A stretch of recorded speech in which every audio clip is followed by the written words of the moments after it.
ఈరోజు వాస్తవాలు చెప్తే కేటీఆర్కు కేసీఆర్ కుటుంబానికి చాలా బాధ అనిపిస్తుంది. మరి కాళేశ్వరం ప్రాజెక్టు అనేది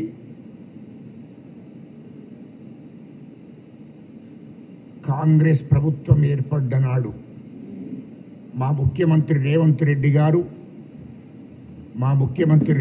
గారు మరి ప్రమాణ స్వీకారం చేసిన రోజే చెప్పాడు, కాళేశ్వరం ప్రాజెక్టులో అవకతవకలు జరిగినాయి, దాని మీద ఖచ్చితంగా విచారణ చేపిస్తానని తెలంగాణ రాష్ట్ర ప్రజలకు మాట ఇవ్వడం జరిగింది. మా ముఖ్యమంత్రి రేవంత్ రెడ్డి గారు పిసిసి అధ్యక్షులు ఉన్నప్పుడే కాళేశ్వరం ప్రాజెక్టు అవినీతి జరిగింది, ఖచ్చితంగా దాని మీద విచారణ ఇస్తానని ఆ రోజు పిసిసి అధ్యక్షులుగా ఉన్నప్పుడే మా రేవంత్ రెడ్డి గారు ప్రజలకు మాటిచ్చాడు. మరి రాష్ట్ర ప్రజలు కూడా ఈ రాష్ట్రాన్ని దోషిండ్రు, కాళేశ్వరం ప్రాజెక్టు అవినీతి జరిగింది అని ఆలోచన చేసే తెలంగాణ ప్రజలందరూ కూడా కాంగ్రెస్ మరి ప్రభుత్వాన్ని వచ్చే విధంగా కాంగ్రెస్ పార్టీకి ఓట్లేసి కాంగ్రెస్ ప్రభుత్వాన్ని తెచ్చుకున్నారు తెలంగాణ ప్రజలు.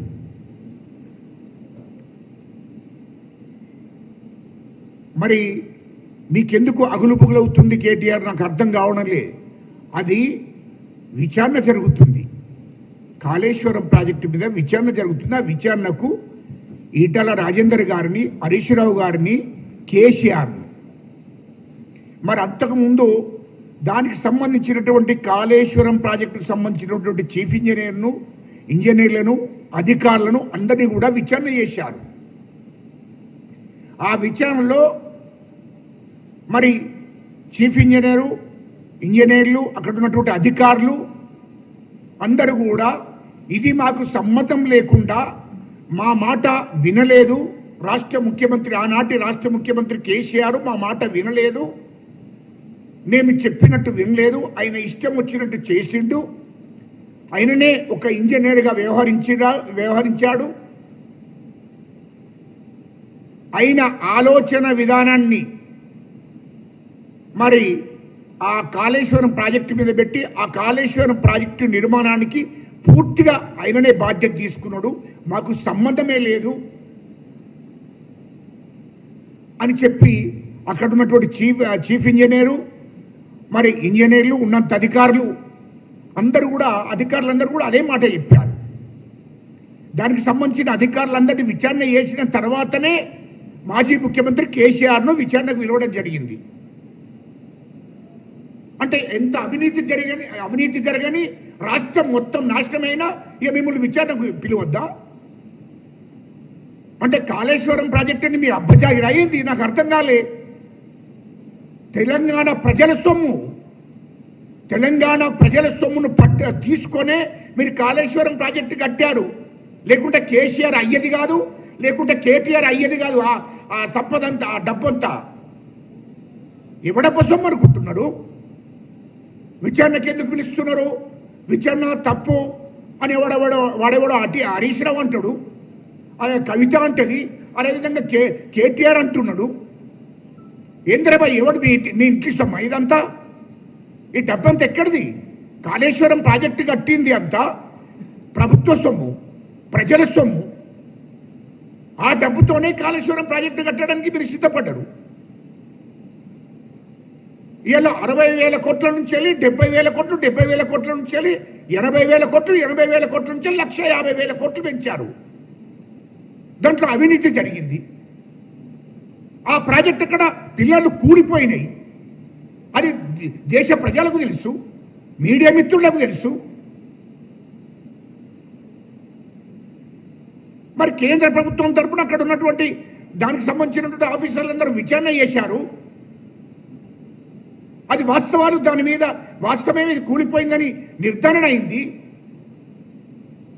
కాబట్టి దాని మీద కమిషన్ విచారణ పిలుస్తున్నది. ఇది కక్ష సాధింపుతో చేస్తున్నారు అనంటే ఈ మొత్తం టోటల్గా కేంద్ర ప్రభుత్వం ఉన్న జనవనాల జల దానికి సంబంధించిన ఆఫీసర్లు, ఇక్కడ ఉన్నటువంటి చీఫ్ ఇంజనీరు, అధికారులు, అంటే వీళ్ళందరూ కూడా వీళ్ళందరినీ కూడా విచారణ చేసిన తర్వాతనే కదా. అదేవిధంగా ఇప్పుడు కేసీఆర్ ఎందుకు విచారణ పిలుస్తున్నారు? వాస్తవం అవినీతి జరిగింది, ఇది అధికారులే చెప్తున్నారు కదా అవినీతి జరిగిందని చెప్పి.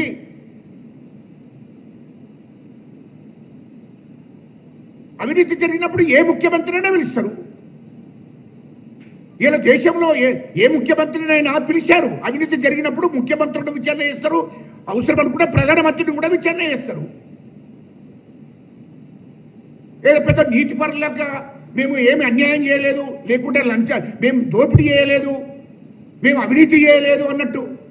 ఇది వాస్తవం కాదా? 1,50,000 కోట్లు కాళేశ్వరం ప్రాజెక్టు, వాస్తవానికి దానికి నిర్మాణం, దానికి అయిన ఖర్చు 70,000 కోట్లు. మీరు 1,50,000 కోట్లు తీసుకెళ్లారు. మరి అవినీతి జరిగినట్టే కదా. ప్రజల సొమ్ము, ప్రభుత్వం సొమ్ము 80,000 కోట్లు అవినీతి జరిగింది. అందుకోసమే విచారణ జరుగుతుంది. విచారణ చేయకూడదు. విచారణ చేయకూడదు, జాతిపిత అనుకుంటున్నాం ఏంది? మీ కేసీఆర్ అంటే జాతిపితనేది? నాకు అర్థం కాలే. తెలంగాణ మీ అబ్బ సొత్తు అన్నట్టు, లేకుంటే తెలంగాణ మీ అయ్యా జాగిరి అన్నట్టు ఇష్టం వచ్చినట్టు మాట్లాడితే పడడానికి ఎవరైనా సిద్ధంగా ఉన్నారనుకుంటున్నాం ఏంది? కేటీఆర్ నోరు దగ్గర పెట్టుకొని మాట్లాడు, నోరు దగ్గర పెట్టుకొని మాట్లాడు. నీకు ఇష్టం వచ్చినట్టు కాంగ్రెస్ వాళ్ళు లుచ్చాలు, లేకుంటే మా ముఖ్యమంత్రి గారు రేవంత్ రెడ్డి గారు ఒక లుచ్చా. అరే లుచ్చా నా కొడుక, నువ్వు లుచ్చావు. మీ కుటుంబం అంతా లుచ్చాగాలు కాబట్టే రాష్ట్రాన్ని మొత్తం దోపిడీ చేశారు. మా ముఖ్యమంత్రి గారికి పర్మిషన్ ఇస్తే, మా ముఖ్యమంత్రి నీకు నయం, మా ముఖ్యమంత్రి గారు నీతి నిజాయితీగా ఓ కమిషన్ వేసి దాని మీద విచారణ చేపిస్తున్నాడు. లేకుంటే తెలంగాణ ప్రజలు రేపొద్దుగల గ్రామాల నుంచి కదిలి 1,000 మంది 1,00,000 మంది కదిలి మీ కుటుంబాన్ని తరిమేస్తారు రాష్ట్రం నుంచి. అంత అవినీతి చేశారు మీరంతా. అది గుర్తుపెట్టుకొని మాట్లాడండి. అసలు లుచ్చగాళ్ళు మీరయ్యా ముఖ్యమంత్రి గారిని లుచ్చా అంటున్నావు, గౌరవం లేకుండా, రెస్పెక్ట్ లేకుండా. అసలు నువ్వేం చదువుకున్నావు రా? నాకు అర్థం కాదు. నువ్వేం చదువుకున్నావు? ఏం చదువుకున్నావు నువ్వు మాజీ మంత్రివి, ఒక ఎమ్మెల్యేవు. నువ్వు అసెంబ్లీలో రాజ్యాంగం మీద ప్రమాణం చేస్తావు, ఇష్టం వచ్చినట్టు మాట్లాడుతున్నావు నువ్వు మా ముఖ్యమంత్రి గారిని పట్టుకొని. మా ముఖ్యమంత్రి గారు వాస్తవ నీకు కక్ష సాధింపు ధోరణి అయితే, నా కొడుకులారా నువ్వు, మీ అయ్య, నీ బావ, నీ చెల్లె, ఇప్పటి వరకు చెన్నపల్లె చెల్లుందరు. కానీ అది కక్ష సాధింపు ధోరణితో చేస్తలేడు. ఇది ప్రభుత్వ సొమ్ము తిన్నారు కాబట్టి, ప్రజల సొమ్ము తిన్నారు కాబట్టి, అందుకోసమే దాని మీద పూర్తి స్థాయిలో విచారణ జరగాలి. జరిగిన తర్వాతనే, వాస్తవాలు తేల్చిన తర్వాతనే, ఇది ప్రజలకు వివరించిన తర్వాతనే మిమ్మల్ని తిహార్ జైలుకు పంపాలనే ఆలోచన ఉన్నది. తప్పకుండా మరి ప్రభుత్వ సొమ్మును దోస్తే ఊరుకుంటారా? ప్రజల సొమ్మును దోస్తే ఊరుకుంటారా? మేమే పెద్ద మేము నీతిపరులము, మాకేమీ తెలియదు, మా మీద విచారణ చేస్తారా? మా మీద విచారణ చేయకపోతే మరి ఎవరి మీద విచారణ చేస్తారు? ఎవరి మీద విచారణ చేస్తారు?